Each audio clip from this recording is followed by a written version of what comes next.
Hi, this is Sharon Gerald. This is just a quick little video to help you understand what it is I'm looking for in the discussions for week one for our American Lit class. So the first discussion question is just asking you to talk about yourself. Introduce yourself, talk about your hometown, the legends from your hometown, some kind of story, local story that you know about. And so that's pretty self-explanatory. So we won't go into that too much. You should be able to figure that one out on your own. It's the second one that I want to talk to you more about. The one that says, what are the elements of a story that tries to tell the truth? So we're reading history, we're reading literature that serves as both literature and history right now. And I want you to think about how people get across the idea of true and how we interpret what we believe to be true from the things that we read. So these are personal narratives and they're historical narratives. They're also autobiographical personal stories. And so we know that anytime you tell a story, no matter who you are, you're only going to be able to tell as much as you understand, and you're also going to tell it in a way so that you come out looking like the good guy as much as possible. And so we have that kind of stuff going on here, where people are trying to tell stories where, I look good, my people look good, and the other side, maybe not so much. But we also have in here people who are encountering a culture that's unknown to them, and encountering an unknown culture for the first time, and so there's a lot they don't understand. So keep that in mind too, that people are interpreting, the people who are telling you these stories, they're interpreting what they're telling you from their own point of view, from the point of view that sees their own culture as superior, from a point of view where they don't necessarily understand the other culture. And so those things play into the way that they tell the story. So I want you to think about this. Think about Mary Rowlandson. Mary Rowlandson tells a great story about captivity, and she tells a great story about her own personal faith and her own personal struggle.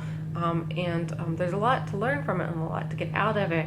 But where are the places where she doesn't understand what's going on? And where are the places where, she's interpreting something as good or evil based on her own culture without understanding other culture? So kind of think about those things as you read, and try to pick them out to talk about in your discussion.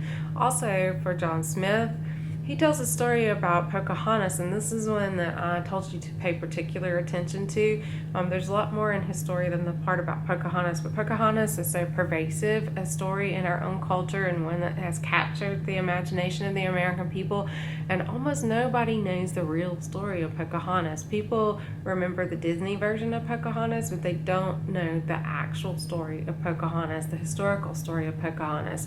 So when you read John Smith's story, you'll understand that it's a lot different from what you may have gotten from Disney.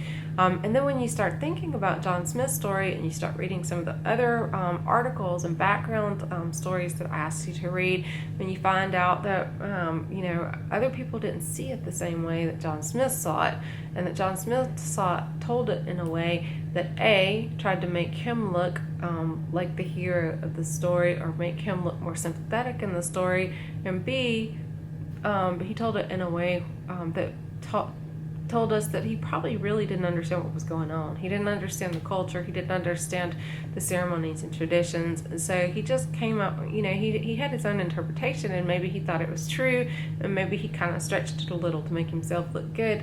But at the same time, he didn't understand. And so think about those things, and think about how we apply that when we read.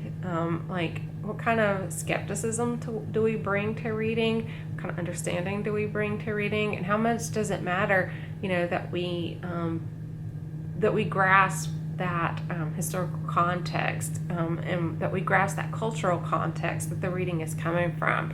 Like, to what extent do we care that somebody didn't understand the culture that they're telling us about when they tell us a personal, historical, autobiographical narrative?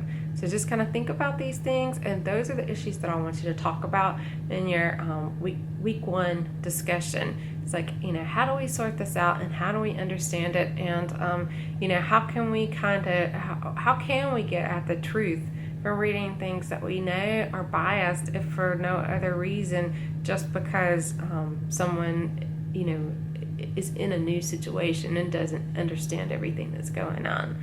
So I look forward to reading your answers on this, and my little video recap is not the whole story. The rest of the question is explained on the discussion board, so make sure that you read everything before you post your responses.